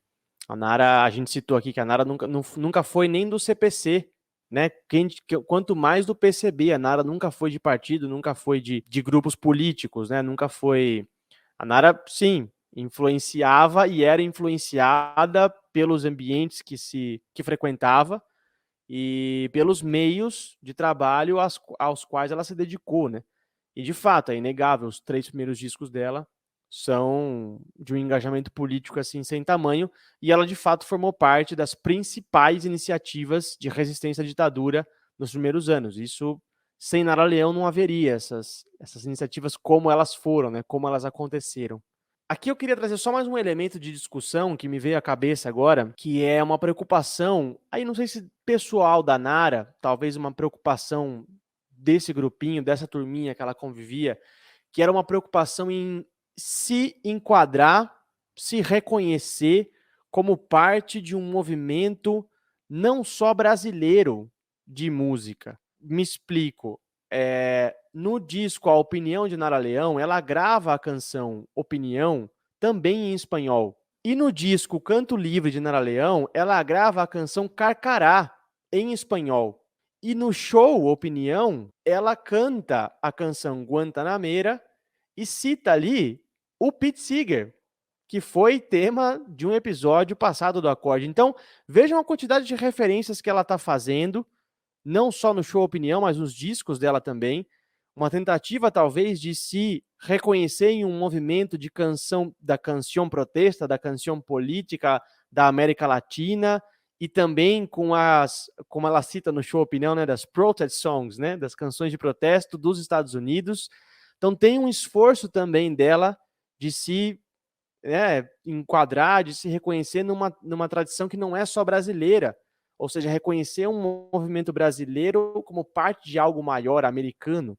Não, acho que faz total sentido. E se pegar ainda o contato que a Nara tem, por exemplo, com o Chico Buarque, parte dele também é uma grande iniciativa ao longo de várias décadas de incluir o cancioneiro de resistência brasileiro numa tradição da Nova Trova, por exemplo, né? O Chico Buarque chegou a interpretar canções do Silvio Rodrigues, fazer shows juntos, pegando só um exemplo, né? Na redemocratização da Argentina, o Chico Buarque também vai fazer shows, versões em espanhol de diversas músicas dele. Chico Buarque, Fagner também, depois, né? Shows na Nicarágua, por exemplo. Então, pegando só o exemplo do Chico Buarque, né? Ele partia dele uma identificação com esse movimento, entendendo a música que era feita aqui no Brasil como parte de um movimento maior, por exemplo, da Nova Trova e da canção Protesta, por exemplo. Então, algo me faz crer que, partindo aqui da sua linha de raciocínio, a Nara talvez estivesse nessa mesma esteira, assim, com essa compreensão, na época histórica, já uma compreensão da dimensão maior que a canção Protesto poderia ter. Porque é difícil, né? Essas coisas, em geral, quando você está ali no momento presente, você é um pouco contaminado pelo presentismo, então você não consegue ter um distanciamento para ver aquilo como um movimento. Mas eu acho interessante ver como esses artistas, muitas das vezes, eles tinham a consciência de que estavam dentro de um movimento histórico na música, né? O pessoal da Bossa Nova, por exemplo, se via como somos a geração da Bossa Nova. Não foi necessário um distanciamento histórico para se perceberem como uma geração, né? Eu acho isso bastante curioso. Não, eu tô total de acordo com vocês. Eu acho que tem momentos históricos dessas confluências, assim, né? E eu acho que nem é tão inconsciente, né? Eu acho que é bem consciente, assim, as esquerdas nesse momento estão pensando regionalmente, né? No sentido de sul global, de resistência ao império e tudo mais, e uma valorização de cultura nacional e mesmo de cultura regional da América Latina. O Chico também é muito conhecido fora do Brasil, né? Nos outros países da América Latina ele é muito reconhecido, o Caetano também. Então eu acho que essas coisas circulavam e eu acho que tinha uma certa consciência da importância disso ser feito. Eu acho que não à toa a Nara traduz para o espanhol no disco, sabe? É um aceno, né? É um aceno a uma aliança, talvez, né? O Chico gravar o Silvio e o Silvio gravar o Chico, eu acho que tudo isso tem muita importância e pode não ser tão pensado, calculado, mas eu acho que tudo isso faz parte, sim, de uma estratégia de cultura, né? De uma estratégia de cultura regional, de cultura de esquerda, de resistência. E os atores políticos, né, esses atores culturais e políticos, se sentirem fazendo história, né? Não há históricos, né? Não fora de um tempo. eu acho que é um período que cria essa sensação, né? É um aceleramento de coisas que cria a sensação de que você está fazendo história, sabe? Talvez seja essa um pouco essa consciência, né? Meio inconsciente, não sei se estou viajando muito, mas tem momentos históricos que parece que a história está sendo feita agora, né? Eu acho que esse momento é um momento, né? Foi um momento de inflexão, né? De sociedades e de classe e tudo mais. E o século XX foi, acho que era uma vez por semana, em algum lugar do mundo, alguém sentia que estava Exatamente. presenciando a história diante de si. E ultimamente tentou-se de todas as formas se convencer de que a história tinha acabado e a gente tem visto cada vez mais que esse processo só está acelerado, né? É que a gente está um pouco adormecido para isso, né? A gente não se sente parte integrante, a gente sente que a história está acontecendo e nós, enquanto indivíduos, não temos tanta agência, né, para agir sobre os processos históricos, né? Eu tenho certeza que nesse momento tem muitos ouvintes que pararam na informação, o Fagner tocou na Nicarágua. E tem gente falando assim, como isso foi possível? Cara, a gente vai gravar um programa especial sobre esse show na Nicarágua, mas vamos fazer um grande disclaimer, assim, um grande parênteses, e vamos fazer o dossiê Fagner. Quem é Raimundo Fagner? Quem sabe até chamar o Raimundo Fagner, né, para explicar pra gente. O espaço tá aberto aqui. Tá super convidado já, pode vir. Roda Viva com Fagner. Roda Viva acorde Claro, com Fagner. sou super fã do Fagner. Falo de brincadeira para quem não tá por dentro, por causa dos posicionamentos mais recentes do Fagner, pró Lava Jato, Sérgio Moro e até Bolsonaro, mas a história dele é incrível.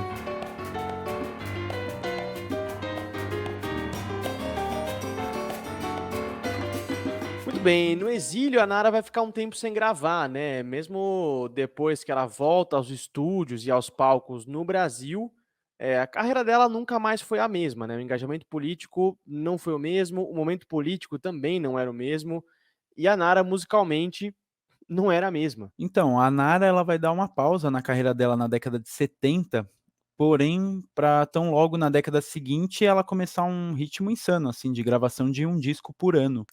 Esse período também vai ser marcado por uma reaproximação da Nara com o repertório da bossa nova tradicional, que vai ocorrer a partir de 1971, num disco duplo chamado 10 anos depois. E esse mesmo ano de 1971, ele pode ser entendido como um ano em que há uma tentativa de reviver o movimento da bossa nova no nosso país. A Nara ainda nessa época estava na França, grávida da primeira filha dela, mas ela estava reestabelecendo alguns contatos que haviam se perdido com o tempo com artistas da bossa nova e sentindo vontade de voltar a interpretar essas canções.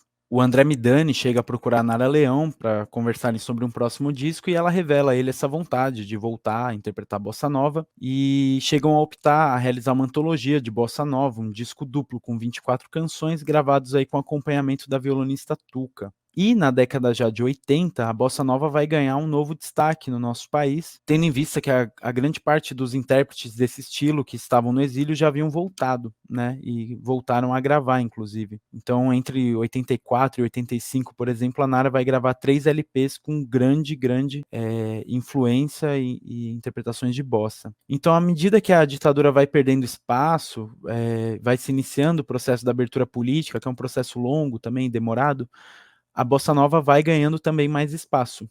Então, ao final dos anos 80, as gravações desse gênero vão se multiplicar e também vai ocorrer uma revalorização do legado e da obra da Nara Leão, uma vez que ela estava também regravando músicas nesse estilo. E é por isso que no começo do programa eu cheguei a dizer que no início da bossa nova, Nara Leão estava presente, tendo sido uma figura ali com uma grande importância, mas que talvez grande parte do que se convencionou entender a Nara Leão como artista de bossa vem até da década desse revival da bossa nova que vai se dar nos anos 80, onde ela também vai ser muito valorizada, né, como artista de bossa nova. Muito bem, eu só queria pontuar da década de 70 e 80, um episódio um pouco musicalmente questionável da Nara Leão, que foi inclusive atacado e criticado por gente da bossa nova pura e também por gente da esquerda, que foi quando a Nara gravou o disco Que Tudo Mais Vá Pro Inferno, com canções do Roberto Carlos.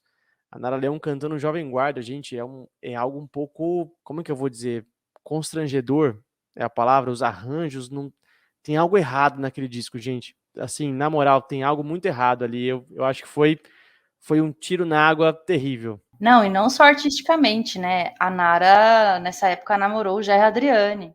Desculpa, assim, mas o Edu Lobo disse ter ficado revoltado, né? Quando a Nara se juntou ao Roberto, ao Erasmo, chegou a namorar o Gerry Adriani. Está, acho que no documentário da Globo sobre a Nara e tal. Questionamentos musicais e de relacionamento, brincadeira, enfim, não. Mas é um disco bem questionável, assim. Eu vou me abster de comentar porque eu sou um grande fã de Gerry Adriani e, como os jovens dizem, Gerry Adriani é o meu guilty pleasure, então eu vou ficar quieto. Sem Gerry Adriani nunca teria existido Legião Urbana. Bom, o que muitos vão dizer que talvez fosse uma coisa boa. Pode ser que sim. Não sabia, Dorinho, que o Gerry Adriani era seu herói, assim. Vim aqui criticar o Gerry Adriani, olha aí, tá vendo? Não, longe de ser meu herói, mas eu ouvi muito Gerry Adriani, sou bastante fã, assim. Não, tem umas músicas Mas legais do Gerry Adriani. É que assim, as românticas de italianas. Rui Guerra, assim. Cacá Diegues, a Gerry Adriani tem um salto, assim, monumental. Muito bem, gente. Agora eu queria fazer uma discussão aqui, porque eu acho que é a discussão que está faltando para a gente amarrar todo esse nosso papo, tudo que a gente discutiu. No começo do episódio eu disse que a gente ia revelar o lado oculto da Bossa Nova, teorias da conspiração, o lado que eles não querem que você saiba da Bossa Nova. E a gente de fato percorreu aqui alguns caminhos para mostrar que a música de gente como a Nara Leão, que era identificada muito com a Bossa Nova, flertou com causas sociais, com engajamento político, social, levou a música engajada, né, a música de protesto brasileira, para um nível musical riquíssimo, que o samba, claro, já vinha trazendo, só não chegava nos teatros da Zona Sul, né? Mas o que eu queria debater com vocês é o seguinte: se dá para a gente chamar, de fato, esse estilo de bossa nova. Quer dizer, bossa nova é só o barquinho, a tardinha, o Chega de Saudade, o Cristo Redentor, Braços Abertos sobre a Guanabara, ou isso que a Nara fez, por exemplo, nesses 3 primeiros discos, né, no Show Opinião, e que outros artistas fizeram, que foram citados aqui, se isso já não é mais bossa nova, se isso já é outra coisa. Minha pergunta em resumo é: existe a bossa política? Nossa, que pergunta difícil, porque é uma pergunta meio teórica também, né? É quase como aquele debate da MPB, que um monte de coisa serviu embaixo do guarda-chuva da MPB, o que é MPB, o que não é, o que é bossa nova política, tropicália, e aí, enfim, é um negócio cabeludo. Mas eu acho, vou dar assim uma opinião minha, eu acho que tanto essa bossa, essa primeira bossa, ou essa bossa política, como parte das pessoas vão chamar, e a gente tá aqui meio que chamando também, elas partem de uma mesma raiz, né? Eu acho, que é de uma vontade modernizadora. A bossa para exportação, eu acho que era de um determinado setor para um determinado setor, da classe média para a classe média. E num segundo momento, a bossa política, né, que rompe com essa primeira, também surge de uma vontade modernizadora, mas uma vontade um pouco diferente, ou um pouco mais avançada do que a primeira, que acho que, na minha opinião, assim, se dá depois de entender os limites de classe, limites sociais, geográficos, políticos dessa primeira leva da bossa nova, né? Eu acho que o que rolou, na minha opinião, né, foi uma expansão da percepção do Brasil e dos problemas do Brasil, né? Que foi fruto, eu acho que não só de uma vontade pessoal dos artistas, sei lá, da Nara, do Lira, do Sérgio Ricardo, do Vandré, mas de um novo momento do Brasil que acabou colocando as pessoas diante de novos desafios, de novas perguntas, de novos instigamentos, né, para compor, para ir atrás de instrumentos e musicalidades e tudo mais. E aí o que eu acho é que parte desses artistas se sentiram confortáveis assim com o status e o papel que conquistaram, né, de tocar no Carnegie Hall, Nova York, tomar uísque, dizer que faz parte da direita festiva, como disse, por exemplo, o Tom Jobim, e outros que partiram para buscar novas respostas, incorporar outras paisagens, outros instrumentos, buscando, eu acho que, assim, na tradição, o moderno. Como se o moderno já existisse há muito tempo no Brasil, mas ninguém foi lá olhar, sabe? Tipo, tava perdido no morro, no sertão. Então, parece que a resposta para sair de uma crise e para entender essa crise estava ali o tempo todo com o povo, né? Que quem realmente sentia o que era na pele, né? Sentia na pele o que era o atraso. Ao mesmo tempo, tem uma anedota que eu acho maravilhosa, que quem deu um exemplar de um livro do Marx, e aí eu não lembro qual agora, se foi O Capital, mas que deu um exemplar de um livro do Marx para o Sérgio Ricardo, foi o João Gilberto, que era a voz máxima desse primeiro movimento da bossa, né? Dessa bossa não política, por assim dizer. Então, eu acho que nem tanto ao céu, nem tanto ao inferno, né? As coisas se alimentavam, avançavam, retrocediam. Talvez a bossa política não existisse sem a bossa. Enfim, não sei. Eu acho que a resposta não é simples. Perguntas difíceis não têm resposta simples, né? E tem avanços, retrocessos, né? A famosa dialética, para a gente ficar aqui no campo do marxismo, né? Então, nossa, eu achei fantástico, assim, a visão da Dani, porque ela sintetizou uma série de fios, assim, soltos que estavam aqui na minha cabeça e eu não estava achando essa síntese. Eu acho que a Dani trouxe perfeitamente e isso que me fez mudar de opinião, por isso que eu disse isso no começo do programa, porque eu sempre sentia, assim, no som, isso é uma perspectiva bem subjetiva minha, mas na música de compositores como Tom Jobim, eu sempre senti uma certa coisa um pouco deprimente, de algo que, como se fosse a expressão de um Brasil perdido no tempo, sabe? Uma coisa que nunca se realizou. E agora eu vejo como essa espécie de vontade modernizadora, uma espécie de espelho das classes intelectuais brasileiras, do que seria um horizonte novo para o Brasil, mas um projeto também por cima, né? Um projeto institucional de um Brasil novo, desenvolvimentista, com todas as limitações desse projeto, e que nunca se realiza, e que fica uma coisa estanque, parada no tempo, algo que vai ser tragicamente interrompido pelo golpe. Então eu sempre tive um pé atrás com bossa nova, nunca, não é um gênero que eu goste particularmente, sempre senti afetivamente, assim, um negócio tipo, putz, isso daí parece uma coisa que você sintonizou um rádio de uma onda perdida, assim, de muitos anos atrás, é uma coisa como se fosse um espelho parado no tempo, assim, de algo que nunca se cumpriu. Então, agora, ouvindo a Dani, acho que faz muito sentido, que ali se abrem dois caminhos, né? Dessa vontade modernizadora vai ter quem parou nisso, realmente, né? Nossa, olha o que poderia ter sido, olha o potencial do Brasil e como isso foi tão duramente interrompido, mas também muitos se acomodaram nisso, em manter esse gênero meio, meio morto-vivo, assim, servindo meramente como um produto de exportação e trilha sonora de piano bar e elevadores ao redor do mundo, e quem reencontrou a força da vanguarda justamente em movimentos que já existiam no Brasil. E descobriram também que esse dirigismo da classe média também, nossa, nós vamos levar a vanguarda cultural para o povo brasileiro. Não, peraí. Olha a riqueza cultural que já se tem fora das universidades e o que eram esses artistas, né? Cartola, pessoas que estavam completamente esquecidas pela cultura alta, chamada alta cultura brasileira. Parece que quando a gente vê esse caminho que a bossa mais política, por assim dizer, tomou e foram para outras paisagens musicais, ideológicas e tal, aí parece que você respira de novo, sai daquele encaixotamento, assim, daquela bossa que eu chamei aqui de piano no bar.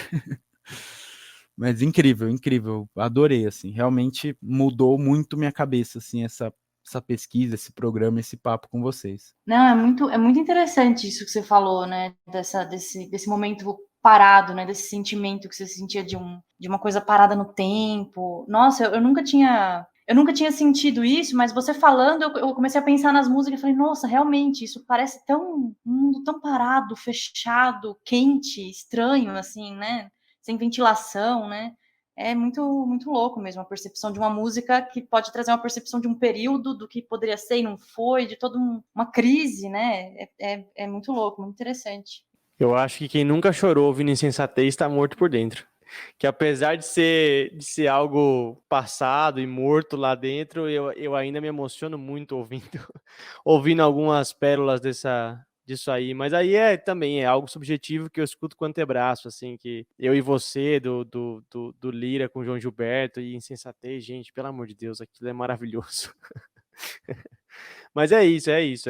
A gente escuta a música também com o coração e não só com a razão, né? Não são só elementos objetivos que fazem. Não, total. Eu sou do time que gosta da bossa nova do João Gilberto. Eu adoro. Enfim, eu acho que tem umas coisas lindas, assim, mas que tem a sua limitação pro acorde, tem sua limitação para acordar as pessoas. Elas são mais, né? O antebraço, o arrepio, o emotivo e tal. Eu curto também, tem seu charme, a bossa nova. Eu sou do time que acha que a bossa nova, essa primeira geração, também tem seu charme, ainda que eu prefira a segunda. Não, tem muito. E muito também de eu não gostar assim, tanto, é também um pouco do que se convencionou entender como bossa nova, novela da Globo, né? Como a gente falou no começo do programa, né? Já dá aquela Exatamente. coisa, ai, nossa, que troço elitista, metido a besta. Vai aparecer uma Helena. Nossa, vamos tomar um drink hoje na praia, né?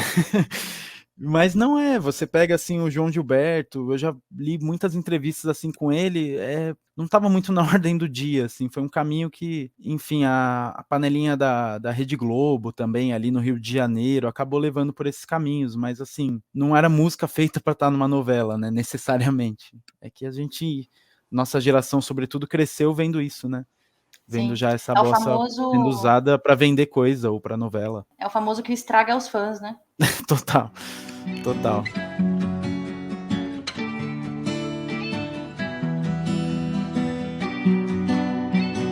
Muito que bem, estamos chegando ao final de mais um episódio do Acorde. Rapaz, os debates aqui estão ficando cada vez mais complexos. A gente está debatendo o país, companheirada. Que isso, debates necessários para a pátria. Quero dizer que eu adorei finalmente falar de Brasil nesse podcast. Estava precisando falar do nosso país. E finalmente falar de uma mulher, né? Que às vezes não é tão lembrada. E se não é pelos motivos certos, né? Pela essa história de musa da Bossa Nova aí, que a gente... Espero que a gente tenha, pelo menos, colocado nossa tijolinha aí para destruir essa visão meio machista e limitadora, né? Limitante da Nara Leão. Então, acho que a gente cumpriu também uma certa tarefa, modestamente aqui, né? Colocamos aí nosso grão de areia para retomar a imagem da Nara engajada política e preocupada com o país. Mas calma, não desliga o radinho ainda. Fica, porque agora tem gincana animada, brincadeira musical, quiz. Torta na cara, não vai ter. Passo ou repassa. Lembra do passo ou repassa? Chegou a hora do nosso fim do mundo, mais legal do que passo ou repassa. Que aqui a regra é muito mais simples e muito mais provocante, instigante. O mundo vai acabar e você tem que salvar uma canção do repertório da Nara Leão em 2 cenários diferentes. Uma você salva porque pessoalmente você quer salvar, porque ela é importante para você, porque você quer ali curtir o fim do mundo ouvindo ela. E outra você vai salvar com importância histórica para a humanidade, que vai sobreviver ao apocalipse, ou seja, você vai destacar uma canção da Nara Leão que a humanidade tem que ouvir no pós-apocalipse. Eu e Dani Dorim vamos escolher uma canção para salvar pessoalmente, e o nosso desafio vai ser escolher uma que vai para esse bunker aí da humanidade. Então vamos lá, quem quer começar? Eu confesso que hoje tá difícil, gente. Eu tô meio assustado com o nosso quadro Fim do Mundo aqui. Se alguém quiser se voluntariar para começar aí, fiquem à vontade. Bom, eu quero salvar aqui pro meu fim do mundo particular Maria Moita, que foi escrita pelo Vinícius de Moraes e o Lira, que é uma música super irônica, mas muito incrível, feminista, sim. O Lira até brinca que o Vinícius de Garota de Ipanema escreveu uma letra feminista, e eu quero destacar um trecho que fala o seguinte, né? Vocês entenderem a fineza desse negócio, dessa ironia. Deus fez primeiro o homem, a mulher nasceu depois. Por isso que a mulher trabalha sempre pelos dois. Homem acaba de chegar, tá com fome. A mulher tem que olhar pelo homem. E deitada em pé, mulher tem que trabalhar. Contém muita ironia, né? E num outro momento que eu amo essa letra, em outro momento que eu adoro, a Maria Moita vai fazer uma prece é uma prece que eu fiz para muitos chefes que eu tive nessa vida. Vou pedir ao meu babá Lorixá para fazer uma oração para Xangô, para pôr para trabalhar gente que nunca trabalhou. Então essa música para mim é incrível, amo. Bom, para o meu fim do mundo particular, para ver as ogivas nucleares caindo e destruindo toda a humanidade da forma como conhecemos, a minha música seria A Banda. Não, brincadeira, gente. Falando sério agora, a minha música... Mas imagina, cara, até pulei uma cena da cadeira assim, aqui. Mas imagina uma cena assim, o mundo acabando assim, né? E você ouvindo a banda. Seria incrível, assim. Eu ia falar, o discurso da Dani foi tão bom mais cedo que ela te convenceu que a banda de fato tem uma importância ali que a gente não tava vendo e a gente precisa salvar a banda agora. Eu falei que não iam precisar me bater nem me prender, eu ia mudar de opinião. Mas de verdade agora, pessoal, a música que eu selecionei é a interpretação da Nara de Minha História, do João do Vale, que eu acho maravilhosa. Eu já conhecia a versão do João do Vale e não conhecia a versão da Nara, por incrível que pareça. E ouvi, achei, assim, sensacional, assim. A interpretação dela dá um grau diferente, assim, pra música, que já é uma puta música, assim. Minha História é uma das músicas mais lindas do Brasil. E a voz e a interpretação que a Nara empresta pra essa interpretação é, nossa, maravilhosa. Acho essa música a coisa mais linda do mundo. Então a minha seria Minha História. Muito bem, eu vou salvar algo mais próximo da escolha da Dani, que é uma canção de autoria do Vinícius de Moraes com o Carlos Lyra, parceria ali no Poetinha com o nosso querido comunista Lyra, que é uma canção profética, que de fato me arrepia toda vez que eu falo sobre ela e escuto.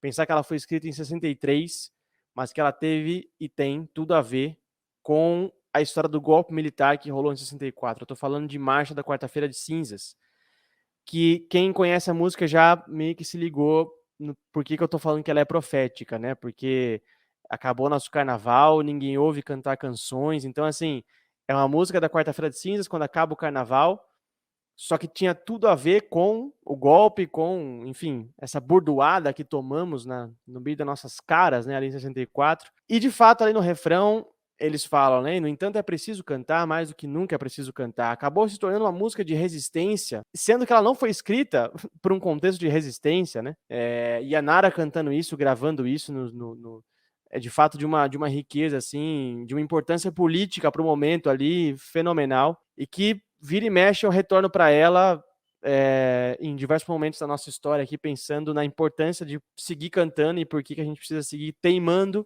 e cantando, teimando em cantar, né? Muitas vezes. Então, a canção que eu passaria o meu apocalipse particular seria Marcha da Quarta-feira de Cinzas, para lembrar da importância de cantar até nos momentos mais difíceis, como seria um momento de fim do mundo. Agora, pro nosso bunker, rapaziada, não tá fácil, não tá fácil. Hoje eu vou encarnar advogada de uma música aqui.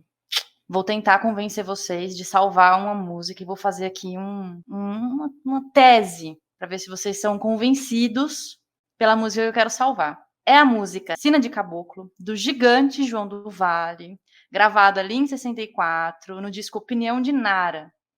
A música ela vai falar da vida de um lavrador, né, da injustiça de dividir com o dono da terra o que ele plantou com o suor do trabalho dele, né?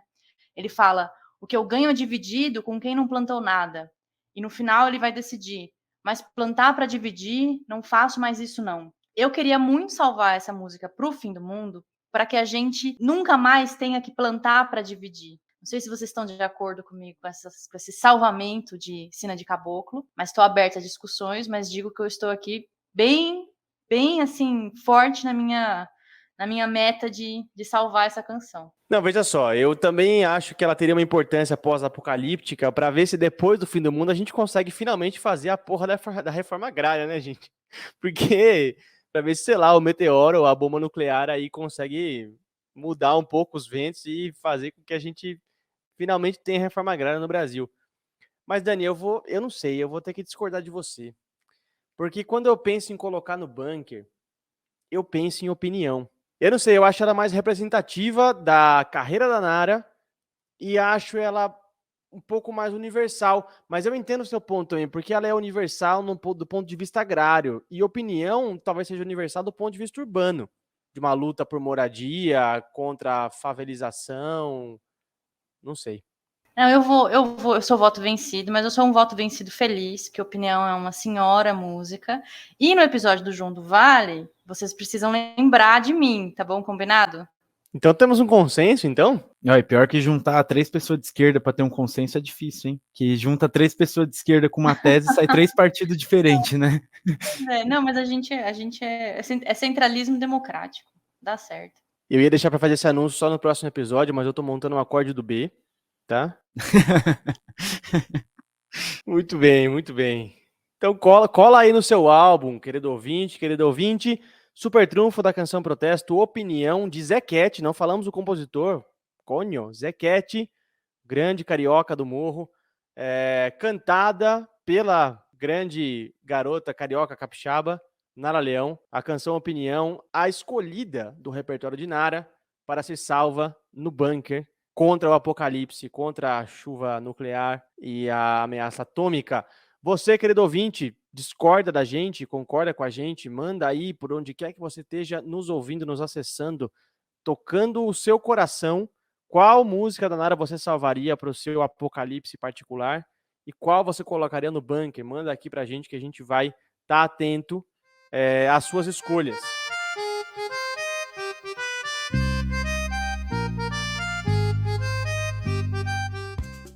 É isso, fechamos mais um episódio do Acorde? Não estou acreditando. Fecha a conta e passa a régua? Então, muito bem. Muitíssimo obrigado, Dani Telles, nossa historiadora de plantão. Muitíssimo obrigado ao nosso querido camarada músico e psicólogo sempre atento, Lucas Dorim. E muitíssimo obrigado a vocês todos que nos ouviram. Mais essa empreitada aqui no Acorde. Fica ligado, porque semana que vem tem mais um episódio deste que é o seu, o meu, o nosso podcast das canções do povo. Um grande abraço a vocês todos e tchau!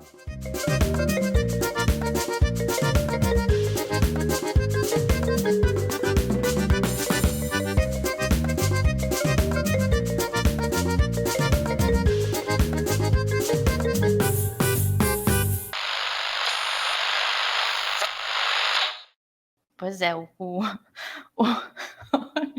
corta essa parte. Capeta e calma de engolir. Exato. É isso, fechamos lá.